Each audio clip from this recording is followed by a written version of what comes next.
शनिवार का दिन है जिस दिन अपन इस दरिद्रता से मिलने के लिए पीपल के पेड़ के नीचे आए हैं। हिंदू धर्म में ये दिन पीपल के वृक्ष के लिए पूजनीय होगा। जो भी शनिवार के दिन पीपल के वृक्ष की पूजन करेगा, दूध चढ़ाएगा या मिष्ठान का भोग लगाएगा, लक्ष्मी और नारायण उसके घर में प्रवेश कर जाएगा।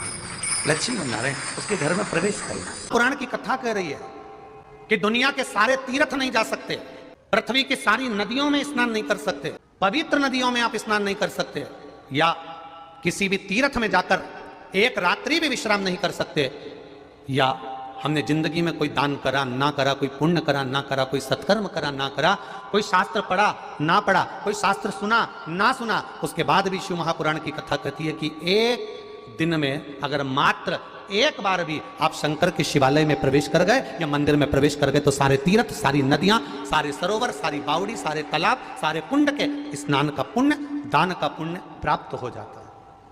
केवल शिव तत्व को प्राप्त कर लेने। शिव महापुराण की कथा कह रही है कि घर में जो दिया होता है वो दीपक भी कोई साधारण नहीं होता, उस दीपक की भी महत्वता है, उस दीपक का भी वर्णन है। महाराज एक बात और बहुत अच्छे से सुनिएगा, शायद आपकी जिंदगी को सवार हो, शायद आपके जीवन को सवार हो। मेरी जीजियों, मेरे जीजाओं, मेरी बेटियों, बेटाओं, कभी मौका लगे, शंकर भगवान के शिवलिंग के पास में आप बैठे हैं। यहां तक शास्त्र कहता है कि घर में अगर किसी को बहुत तेज बुखार आ गया है, बहुत तेज बुखार, और बच्चा उस बुखार में तप रहा है, बहुत तप रहा है, महाराज तुम जिस दिए में भगवान की आरती उतारते हो, जिस दिए से तुम भगवान की पूजन करते हो, कभी मौका लगा और आप पूजन करने के लिए गए,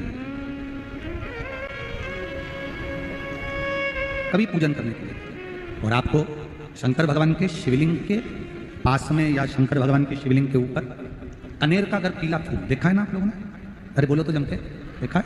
कनेर का यदि पीला फूल शिवलिंग के आसपास में या शंकर भगवान के ऊपर कहीं रखा हुआ भी दिख जाए, विषम परिस्थिति हो, बहुत हिम्मत ना हारते हुए, कभी भगवान अकेले में एकांत में आप पहुंचे उनके पूजन के लिए, कनेर का पुष्प वहां रखा, चाहे वो जलाधारी पर रखा हो, चाहे वो शिवलिंग के पास में रखा हो, शिवलिंग पर रखा हो, उस कनेर के पुष्प को अगर आप 5 जगह का स्पर्श कराकर अपने हृदय की बात कहकर वापिस महादेव को समर्पित कर देते हो तो भी मेरा महादेव तुम्हारे दुख का निवारण कर देगा। अब वो 5 स्थान, पहला गणेश जी, गणेश जी का जो स्थान होता है वह जगह, दूसरा षडानंद कार्तिक, तीसरा अशोक सुंदरी वाला, चौथा जलाधारी जो ऊपर से बूंद बूंद जल नीचे गिरा रही है, जया, विषहरा, शामली बारी, दौतली, देव, शंकर जी की 5 बेटियों का, और 5वें नंबर का है शंकर भगवान के, जो कैसे वर्णन किया जाए, त्रिशूल के 3 भाग होते हैं। करें दर्शन आप लोगों ने, ये से सामने त्रिशूल लगा है, इस त्रिशूल के ऊपर देखेंगे तो 3 भाग दिख रहे हैं, नजर आ रहे हैं सबको? त्रिशूल का जो 3 भाग होता है, उस 3 भाग का जहां ज्वाइंट होता है, जहां मिलता है, एक जगह पर देखो तीनों भाग एक जगह पर मिले हों, 3 भाग का जहां मिलन होता है, 5वां स्थान, ये 5वां स्थान, यहां पर स्पर्श कराकर शिवलिंग पर अपनी कामना कर श्री शिवाय नमस्तुभ्यम कहकर बाबा से अपने मन की बात कहकर जो समर्पित कर देता है, हम 3 महीना भी नहीं कहेंगे, हम तो कहेंगे अगर ज्यादा दुख है 3 दिन इंतजार करना, मेरा बाबा उस दुख को मिटाएगा। 3 महीना बहुत दूर, पर करना है दिल से। और कई तरह के दीपक होते हैं, दीपक का भी विधान वर्णन किया गया, उस दिए का भी वर्णन किया गया। यहां तक शास्त्र कहता है कि घर में अगर किसी को बहुत तेज बुखार आ गया है, बहुत तेज बुखार, और बच्चा उस बुखार में तप रहा है, बहुत तप रहा है, महाराज तुम जिस दिए में भगवान की आरती उतारते हो, जिस दिए से तुम भगवान की पूजन करते हो, उस दिए की बत्ती को नीचे डाल दीजिए और उस दिए को पानी की बाल्टी में धो दीजिए। कौन सी बाल्टी में? जिस बाल्टी के पानी से आप बच्चे को स्नान करा सको, महाराज केवल भगवान पर से ले जाकर, पास में से ले जाकर बाल्टी में थोड़ी देर डाल दो और उस बाल्टी के पानी से उस बच्चे को स्नान करा दीजिए। 15 से 20 मिनट, आधा घंटा लगेगा बच्चे को। बड़ी बेचैन दिख रही हो तुम, क्या बात है? पार्वती जी कहती है, देवव्रत, काश्मीर प्रदेश का एक भक्त देवव्रत बेलपत्री के वृक्ष के नीचे बैठकर आपका मंत्र जाप कर रहा।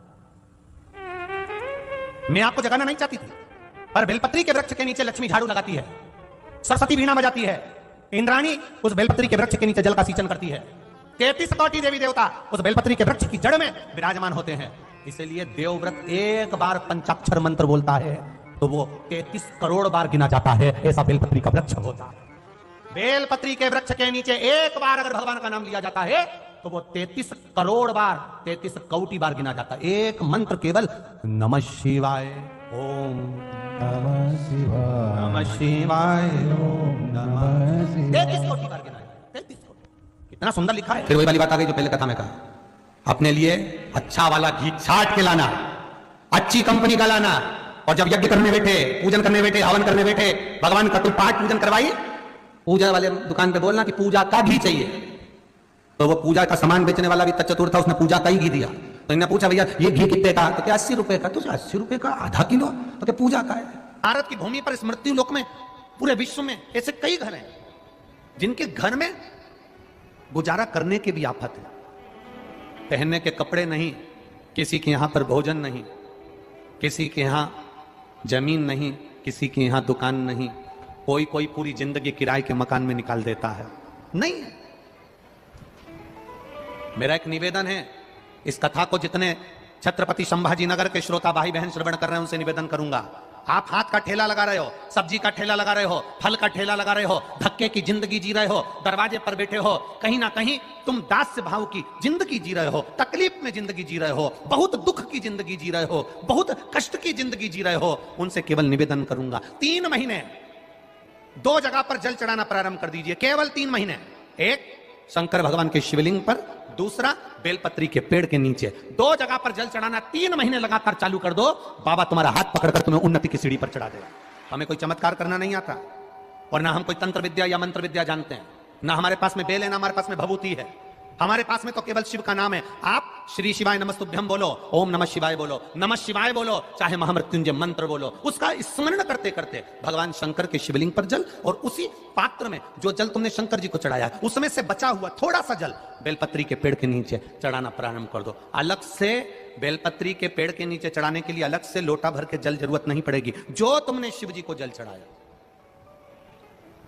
जो तुमने देवादिदेव महादेव को जल चढ़ाया, बस उसी पात्र का जल शंकर जी को चढ़ाओ, उसमें से बचा हुआ थोड़ा सा जल बेलपत्री के वृक्ष के नीचे चढ़ाना प्रारंभ करना। कौन सा बेलपत्री का वृक्ष? जिसकी छाया आपके ऊपर आ रही हो। शिव महापुराण बड़ी सुंदर बात कहता है, ध्यान दीजिएगा। जिस बेलपत्री का पौधा तुम्हारे सिर का, और ये दोनों हाथ ऊपर कर लो, अपन खड़े हुए और खड़े होकर दोनों हाथ ऊपर करें, इतना बड़ा बेलपत्री का पौधा है, उस बेलपत्री के पौधे की पत्ती को कभी तोड़कर शंकर जी को नहीं चढ़ाना चाहिए। ध्यान रखना। कितना बड़ा पौधा, आप खड़े हो जाओ और खड़े होने के बाद आपका हाथ ऊंचा कर लेना, इतना बड़ा पौधा है, उस पौधे की पत्ती बेलपत्री को तोड़कर शंकर भगवान को कभी नहीं चढ़ाना। शंकर भगवान को उस बेलपत्री को, उस वृक्ष की पत्ती को तोड़ना चाहिए जो वृक्ष तुम्हारे हाथ से थोड़ा सा ऊंचा हो, जिसके लिए तुम्हें हाथ और ऊंचा करना पड़ रहा हो। जैसे एक बच्चा अपनी मां की गोद में बैठने के लिए दोनों हाथों से उचकता है, आवाज लगाता है, उचकता है, आवाज लगाता है, हाथ ऊपर करता है, तो मां उस बच्चे को गोदी में ले लेती है। उसी तरह उस बेलपत्री के वृक्ष की पत्ती तोड़ना चाहिए जिसने थोड़ी उन्नति कर ली हो, जो थोड़ा ऊंचा हो गया हो। तुम उसको पाने का प्रयास करो तो भगवान भी तुम्हें अपनी गोदी में ले ले। ऐसे वृक्ष की पत्ती तोड़।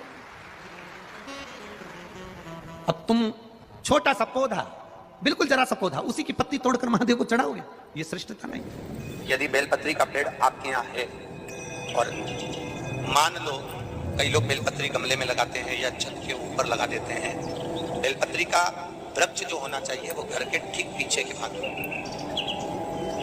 पीछे के, या बेलपत्री का वृक्ष अगर पीछे नहीं है तो आप अपने घर से जब बाहर निकलते हैं तो राइट हैंड की ओर बेलपत्री का वृक्ष होना चाहिए।